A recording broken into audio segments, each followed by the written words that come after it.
Alors, bonjour à toutes et tous et bienvenue à ce café inspirant du lundi matin du Quai des Possibles. Voilà, on va passer 30 minutes ensemble ce matin pour avoir notre capsule de bonne humeur pour bien commencer la semaine. Alors, ce matin, on accueille Marine Léonard, qui est une entrepreneuse qui développe son projet Impact dans notre lieu, puisqu'elle elle est à la ruche du Quai des Possibles.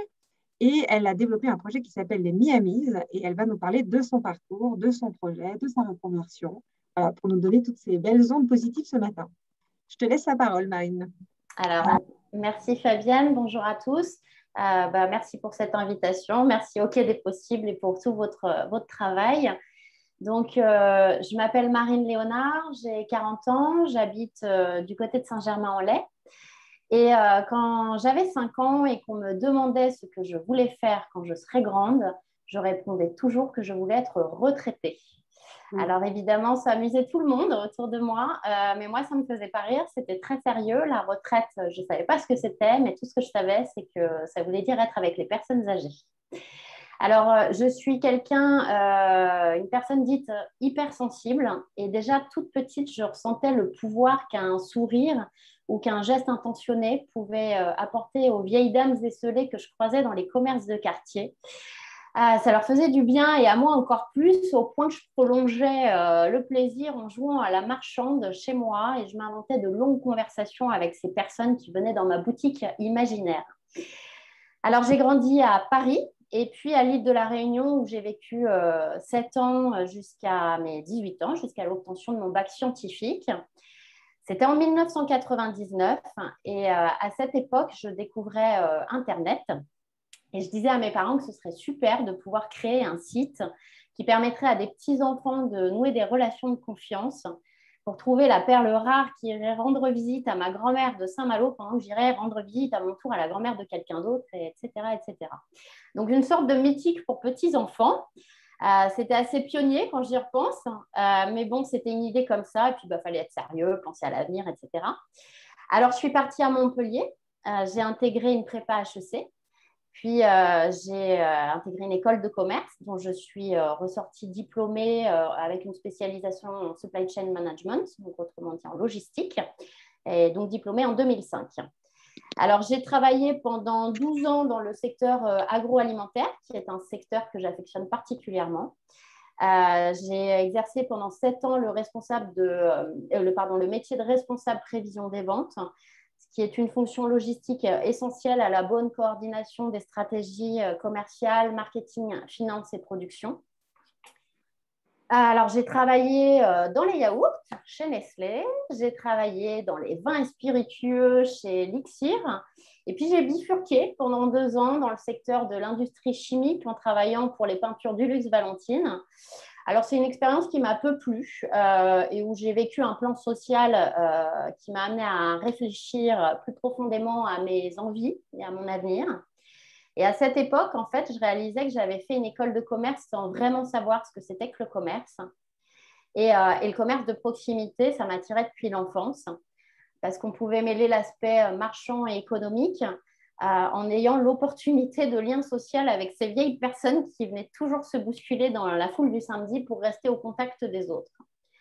Alors en 2010, j'allais au salon de la franchise dans l'espoir de rencontrer une entreprise qui me permettrait d'évoluer vers une fonction commerciale au sein de son réseau de boutiques.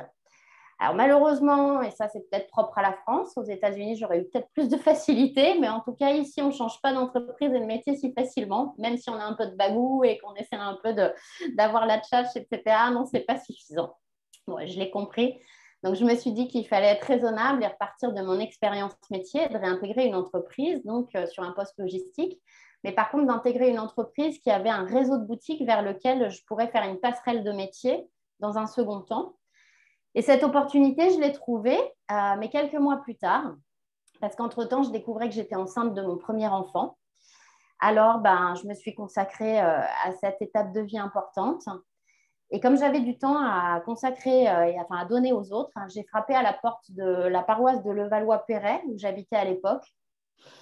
Et j'ai demandé si je pouvais me rendre utile en allant visiter les personnes âgées en maison de retraite. Et c'est donc à 30 ans que j'ai commencé le bénévolat en EHPAD. C'est à 30 ans que j'accueillais ma première fille et puis que je l'emmenais avec moi dans mes visites aux personnes âgées, qui forcément m'égayait un peu le quotidien. Alors après, je suis retournée en entreprise et c'est là que j'ai eu cette belle opportunité en septembre 2011 d'intégrer le 5e groupe agroalimentaire mondial, le groupe General Mills. Alors pendant 2 ans, donc, j'ai géré voilà, un métier que j'avais exercé jusqu'à présent, donc dans la planification de la demande pour la marque du gros bonhomme vert géant vert. Et en 2013, General Mills m'a permis de faire le grand saut en devenant responsable puis directrice régionale de son réseau de boutiques franchisées Häagen-Dazs. Donc Häagen-Dazs, je pense que ça vous parle, c'est très très bon, c'est made in France. C'est un super produit, une super marque que j'ai adorée. Donc j'ai mangé plein de glaces délicieuses, ça c'est sûr. Et j'ai parcouru plein de kilomètres entre Paris, Bruxelles, en passant par Luxembourg, l'ouest et le nord de la France. Mais j'ai surtout appris un métier passionnant qui m'a permis de développer plusieurs compétences en matière commerciale, juridique et financière. Et l'animation et la gestion d'un réseau commercial de proximité, ça a vraiment été un métier que j'ai adoré. Parce qu'au-delà des compétences techniques, on réalise que c'est avant tout le savoir-être et la dimension humaine qui permettent d'atteindre collectivement les objectifs. Et semble-t-il, les qualités interpersonnelles, c'était ma force. Alors, quand j'ai annoncé mon départ en fin d'année 2007 à l'équipe et au réseau, ça ne s'est pas fait sans quelques larmes. Mais tout le monde a compris que le temps était venu pour moi de continuer de dérouler mon fil d'Ariane. Alors, j'ai d'abord pris du temps personnel pour mes désormais 2 petites filles et j'ai repris le chemin du bénévolat en maison de retraite avec la volonté de construire un projet pour et avec les personnes âgées. Alors, je vais vous parler un peu du bénévolat et de mon vécu, de mon expérience, que j'ai également pu partager avec de nombreuses personnes qui me rejoignent sur cette réflexion. C'est que quand on fait du bénévolat en maison de retraite, on partage une promenade, une partie de Scrabble, on discute, on raconte sa vie de femme active, on s'intéresse et puis on s'intéresse à la vieille dame qui est en face de nous. On lui demande où elle a vécu, si elle a travaillé, dans quel domaine, si elle a une famille, des enfants. Et puis souvent, on entend « mon mari est mort, j'ai un fils, mais qui n'a pas le temps de venir me voir. Je suis venue ici parce que ça n'était plus possible de rester chez moi. Vous êtes très gentille, ma petite demoiselle, ma petite dame, de venir me voir, ça me fait bien plaisir, mais vous savez, il n'y a plus rien à faire. Personne n'a besoin de moi, je ne sers à rien, alors j'attends mon heure et le plus tôt sera le mieux. » Donc, pas facile. Quand on entend ça et surtout qu'on réalise que c'est un discours quasi commun à toutes les personnes âgées, on se demande si on peut vraiment les aider et si ça sert à quelque chose ce qu'on fait. Alors heureusement, je suis d'une nature optimiste et pugnace, donc j'ai continué d'y aller, j'ai creusé et je me suis rendu compte qu'en parlant de choses moins personnelles, en focalisant sur les connaissances, sur les expériences de vie, de la vie courante, sur les savoir-faire, la personne âgée pouvait être beaucoup plus loquace avec des anecdotes aussi étonnantes que précieuses. Et quand cette personne voit qu'elle vous apporte une lumière que votre parcours de vie ne vous a pas encore permis d'acquérir, elle change de regard. Elle réalise qu'elle sait des choses que vous ne savez pas. Elle réalise qu'elle peut avoir un impact sur votre vie à vous, sur vos réflexions. Et elle réalise qu'elle a de la valeur et qu'elle peut évidemment encore être utile aux autres. Alors, c'est là que je me suis dit qu'il fallait trouver un moyen de redonner des perspectives extérieures et des projets aux personnes vivant en maison de retraite. Et ça a été la genèse du projet Les Miamis. Au début, je me suis dit que j'allais créer une entreprise à laquelle j'allais associer les aînés. Et comme je sais qu'ils sont très gourmands et toujours sensibles aux sujets alimentaires, j'ai eu la folle idée de les associer à la création d'une marque de confiture et de compote aux bons fruits de saison. Oui. Ah. Ouais. Il y a un petit son en fond là qu'on entend. Ouais, c'est bon. Ouais, ça y est, c'est bon. Et alors, donc, du coup, c'était sympa cette idée, mais c'était un peu dingo. C'était un peu dingo, pas adapté, pas assez varié pour nourrir leur curiosité et leur permettre de rayonner. Donc, du coup, j'ai réalisé que ce n'était pas grâce à mon projet que je pouvais faire quelque chose de vertueux, mais grâce au projet des autres. Et c'est comme ça que je me suis dit que je pourrais construire une démarche plus diversifiée et plus intéressante. Et comme mon projet, à ce moment-là, a été sélectionné par la Ruche de Saint-Germain-en-Laye pour être accompagné dans son programme d'incubation, eh ben, j'ai pu construire ma réflexion et ma démarche en 2020 dans un écosystème d'entreprises sociales et solidaires hyper inspirant. Et c'est comme ça qu'en février 2020, juste avant la crise sanitaire, heureusement, j'ai pu tester mes idées. Et grâce au projet de Menaka, une jeune entreprise de cosmétiques naturels incubée comme moi à La Ruche, et dont nous avons la fondatrice ici présente, Emmanuelle Ramarosson. Salut Manu. Eh ben, on a eu l'idée d'associer les aînés d'un EHPAD des Yvelines à la réflexion de son projet. Donc, on a eu 18 aînés qui sont devenus pendant 2 heures des chefs de projet et ils ont partagé toutes leurs connaissances et leurs expériences en matière d'usage cosmétique. Ils ont partagé 8 décennies de pratiques d'avant et d'après-guerre. Ils ont exprimé leur recul et leur vision sur les pratiques actuelles qui ont été riches d'inspiration pour le projet de Menaka. Et surtout, 95% des aînés qui étaient là ont répondu s'être sentis enfin utiles et considérés.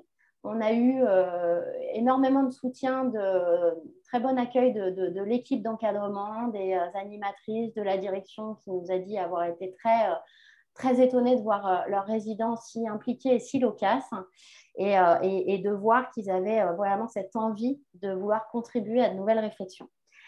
Donc, malgré une crise sanitaire qui démarrait à ce moment-là, on a déposé en juillet 2020 les statuts de l'association Les Miamis.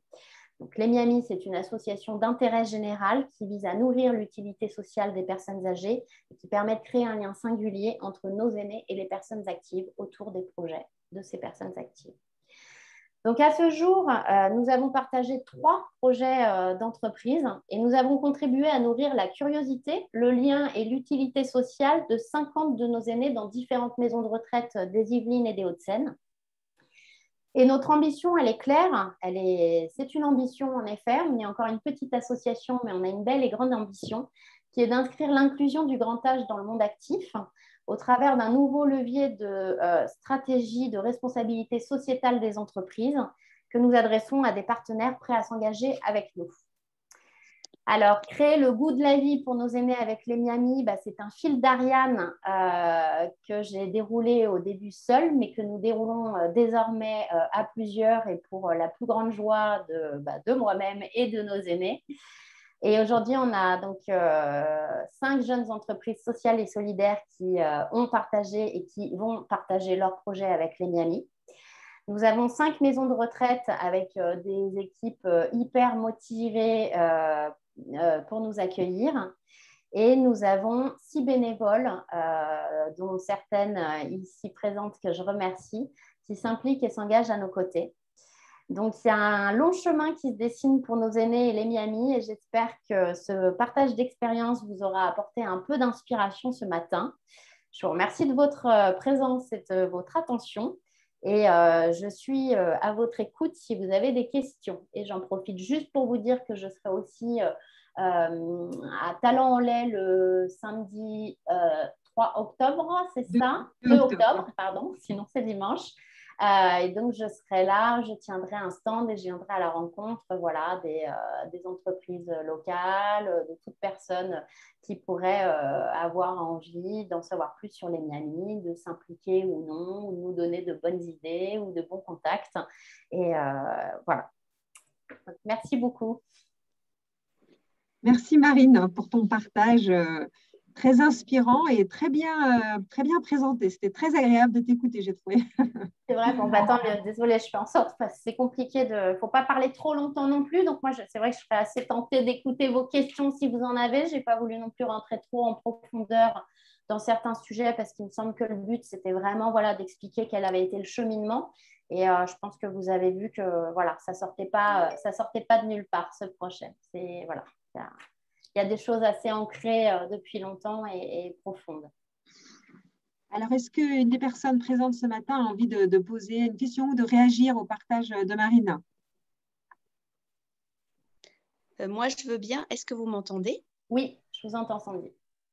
Bon, en fait, pour réagir, je trouve le projet extraordinaire dans le lien, hein, l'intention du lien, et surtout dans des mondes qui habituellement se tournent le dos, donc c'est superbe. Maintenant, ça interroge évidemment sur identifier les entreprises et de quel type de besoins elles auraient et auxquels pourraient répondre les aînés. Et deux, une question est aussi qui est teintée d'idées reçues, et vous l'avez dit, les gens qui vont en maison de retraite, c'est des gens qui ne peuvent pas faire autrement. Donc, ils sont... et je ne peux pas m'empêcher de penser qu'ils peuvent être diminués. Excusez-moi, hein, c'est peut-être... mais je me dis, sur quoi on les sollicite? Là, l'exemple que vous avez évoqué sur les cosmétiques, c'était leur expérience en tant que consommateur, c'est ça.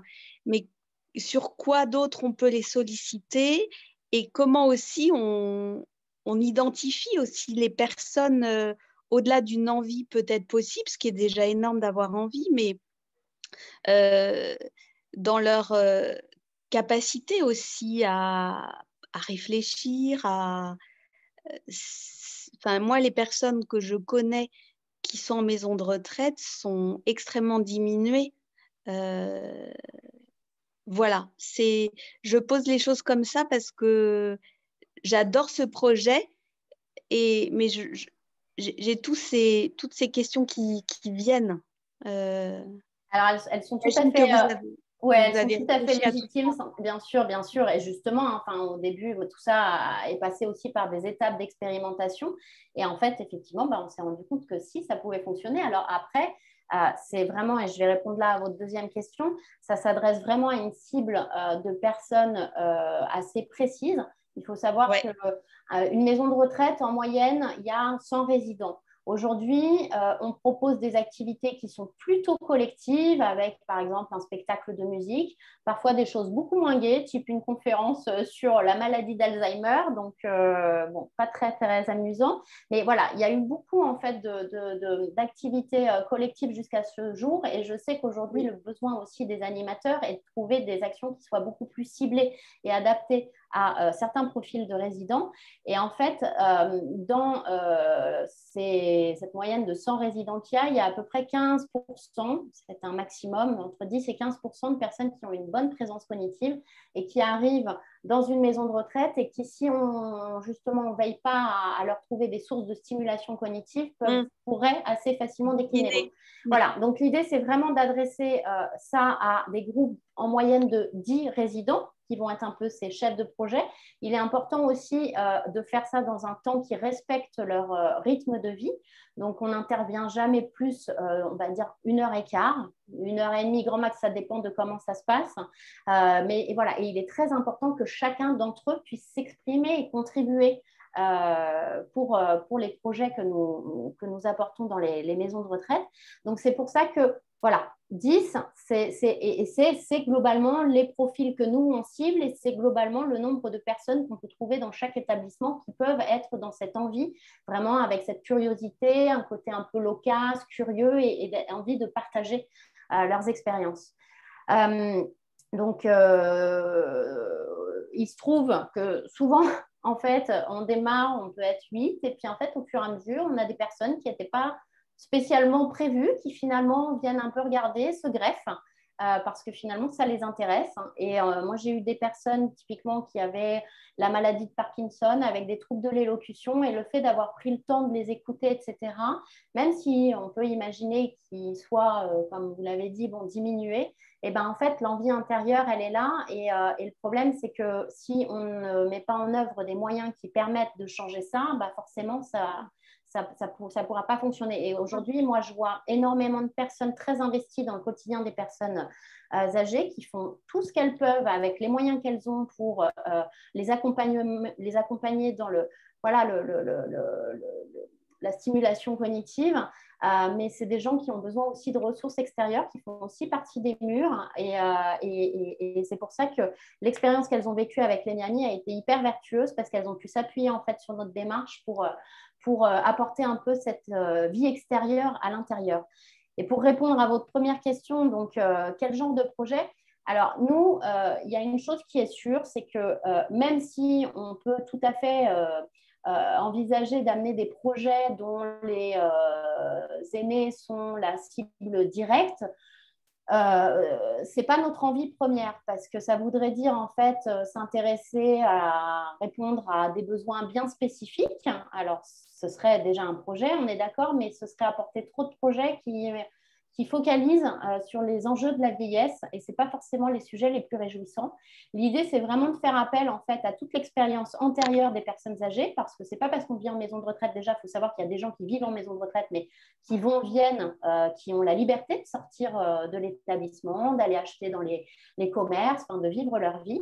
Et c'est pas parce qu'on a 85 ans qu'on doit être considéré comme qu'on doit considérer qu'on n'est plus un consommateur, qu'on n'est plus un usager, qu'on doit mettre à la benne toute l'expérience antérieure.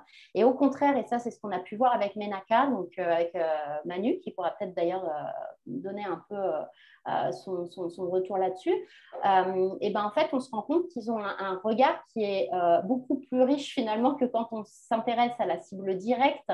Parce que en fait il y a toute l'expérience, il y a le recul et il y a finalement une manière de voir ces projets sous un regard vieux mais finalement nouveau.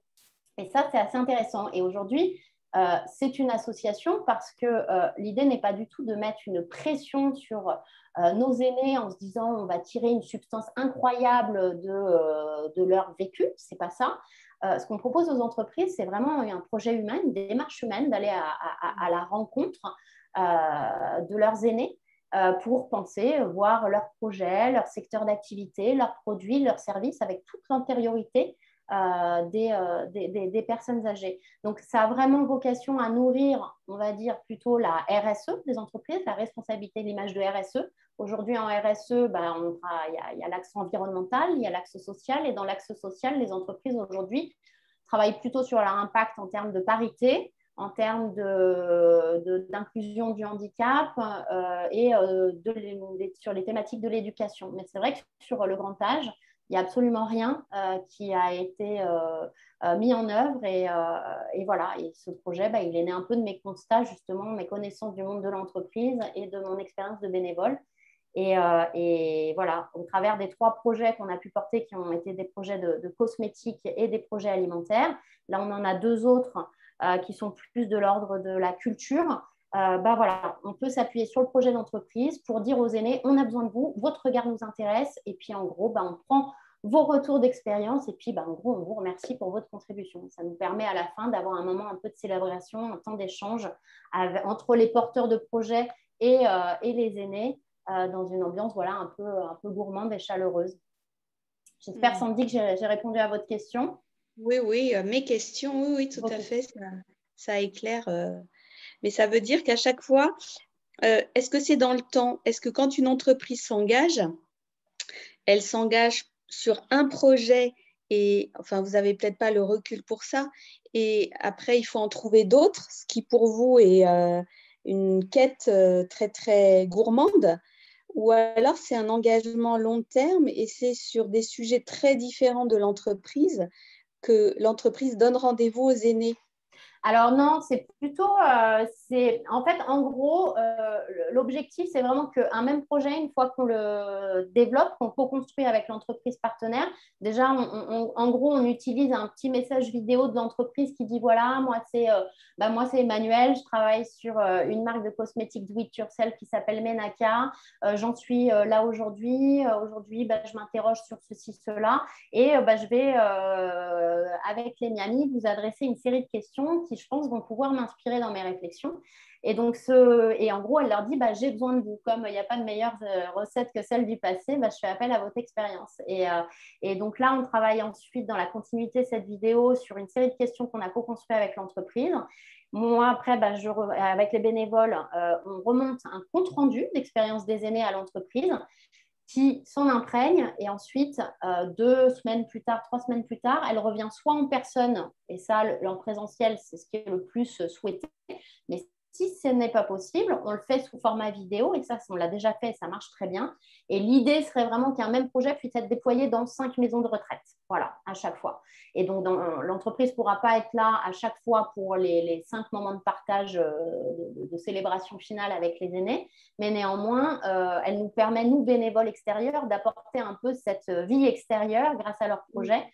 Et ce support vidéo est un super soutien pour nous pour continuer d'échanger avec eux, de parler de l'entreprise, et voilà, et de partager ce que l'entreprise a à dire sur ça m'a appris ça, je ne savais pas que. Et en gros, merci beaucoup parce que vous avez été, vous avez apporté quelque chose de différent à mon projet. Donc, et l'objectif serait vraiment, nous, ce qu'on cherche, c'est ce qui fait appel à la mémoire collective et aux expériences singulières. Donc, je ne vais pas aller m'intéresser à des projets d'entreprise autour, je ne sais pas moi, des composants électroniques, ça va être compliqué. Typiquement, tout ce qui a trait aux biens de consommation et services, c'est ce qui touche le vécu de tout le monde et ça prend très très bien dans tous les sujets alimentaires, le cosmétique, le textile, mais même l'événementiel. Imaginons demain une entreprise une boîte qui est missionnée par une entreprise pour faire la convention de fin d'année autour de, je sais pas moi, la thématique du balguinguette ou de la rétro-automobile, je sais pas, il y aurait tout un univers à créer qui, grâce aux anecdotes des aînés, pourrait permettre de construire un univers complètement authentique. Voilà, mais donc des projets, en fait, c'est pas ce qui manque, il faut juste aller les chercher au bon endroit. Et aujourd'hui, on dit aux entreprises, si vous êtes séduit par notre démarche, ne vous inquiétez pas, des projets, on en trouvera. Mais effectivement, il faut que ce soit assez parlant et assez facile pour rendre tout ça accessible aux personnes qui vivent en maison de retraite. Et quand on dit maison de retraite, c'est des EHPAD, mais aussi c'est des résidences seniors. Ah oui. Donc, voilà. Il y en a une juste en face, là, hein, de chez moi et du Quai des Possibles. On l'a fait, ouais, chez Corian Saint-Germain-en-Laye. Ouais, on l'a fait. On a porté le projet d'une entreprise qui s'appelle Petit Ventre Heureux, où en fait, on a associé l'expérience des aînés pour l'inspiration de son livre, d'un de ses livres, puisqu'elle écrit des livres sur les bonnes pratiques alimentaires. Et l'idée, c'était de mettre un petit peu de leurs expériences au profit d'un projet qui est un petit peu d'eux dans le prochain livre de Petit Ventre Heureux. Voilà. D'accord. Et voilà. Et Manu, peut-être que tu pourrais nous faire part de ton expérience partagée avec les Miami. Alors, c'était la première, hein, c'était hyper expérimental. Ouais. Je précise juste un point, c'est que Manu, du coup, aurait dû venir avec moi, je ne sais plus, c'était le 18 mars 2020. Pas de chance, c'était le Covid, donc on n'a pas pu faire la rencontre et la célébration. Mais néanmoins, Manu, elle a reçu un compte rendu assez riche. Donc, ça peut être intéressant que tu nous dises ce que ça t'a apporté. Ouais. Déjà, j'étais hyper contente de pouvoir contribuer en apportant mon projet à travers c'était un peu l'animation pilote, on va dire. Et du coup, la question, c'était, je ne sais plus exactement comment on l'avait formulé, mais vraiment sur les recettes de cosmétiques, parce que moi, du coup, j'ai une gamme d'huiles essentielles et je parle beaucoup de cosmétiques naturels et d'huile sur sel. Donc, fait maison, il y avait aussi la volonté d'aller vers de la simplicité, du minimalisme. Et du coup, bon, je vous dis ça avec beaucoup de recul, hein, parce que ça commence déjà à remonter, mais au final, ça avait beaucoup de sens de se tourner vers les aînés et leur expérience de vie et de voir en fait, c'est des personnes qui ont vécu le moment critique où la cosmétique c'est parti dans le grand n'importe quoi et on a commencé à accumuler plein d'ingrédients, à commencer à rentrer vraiment dans cette logique de consommation. Et donc, ils ont une très bonne vision de ce qu'était la cosmétique quand on faisait encore très simple. Et c'est quelque chose vers lequel moi, j'ai envie de revenir. Et puis, j'en ai parlé à Marine après. Je pense qu'il y a beaucoup de marques qui vont dans cette démarche-là. Ça va avec le consommer local, le fait maison, plein de choses comme ça. Et en fait, voilà, c'est des sujets sur lesquels voir comment ça se passait avant, quand on n'avait pas encore moins cette folie consommatrice. C'est super intéressant. Et du coup, voilà, ils nous ont parlé de recettes zéro déchet. Alors, ils n'ont pas utilisé ces termes-là, mais voilà, mettre une goutte de rhum dans son shampoing pour avoir les cheveux brillants, récupérer le son du boulanger du coin pour mettre dans le bain et adoucir la peau. Enfin, voilà, des choses comme ça dont en plus, dans l'univers, enfin, moi, j'ai vraiment épluché les blogs de cosmétiques avec des recettes assez incongrues. Il y a plein de choses dont j'avais jamais entendu parler. Donc, c'est vraiment, moi, j'ai trouvé surtout une grande source d'inspiration pour me dire, OK, bah, en fait, ça m'a fait un peu sortir de ce monde un peu très Internet. Voilà, on voit finalement beaucoup les mêmes choses et de prendre un angle de vue complètement différent. Donc, je trouve que c'est super intéressant et que, bon, il y a plein de projets pour lesquels c'est pertinent. Et je trouve vraiment tous les projets, même, je pense, sur la logistique, la livraison, des choses comme ça, tout ce qui a la volonté de revenir un peu à comment c'était plus simple avant et plus, ouais, plus simple et plus sain un petit peu. Bah, je trouve ça, je trouve que ça peut bien marcher, quoi. Et pour les porteurs, enfin, pour les aînés et pour les porteurs de projets, parce qu'il y a une vraie expérience de vie qu'on a complètement perdue, à laquelle on a difficilement accès. Euh, et puis, voilà, je pense que c'est aussi des souvenirs. Enfin, bon, moi, j'étais pas là du coup, mais j'ai l'impression que voilà, raconter comment ils fabriquaient des savons à une époque et tout, ça leur faisait plaisir, quoi.